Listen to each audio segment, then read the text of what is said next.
We are looking at how to pronounce this word, as well as how to say more interesting and related words, both in British English and in American English, as the two pronunciations are different.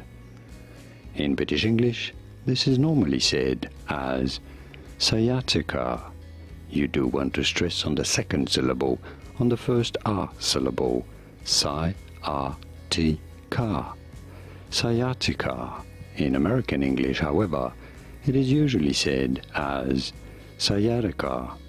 Sciatica in American English versus sciatica in British English.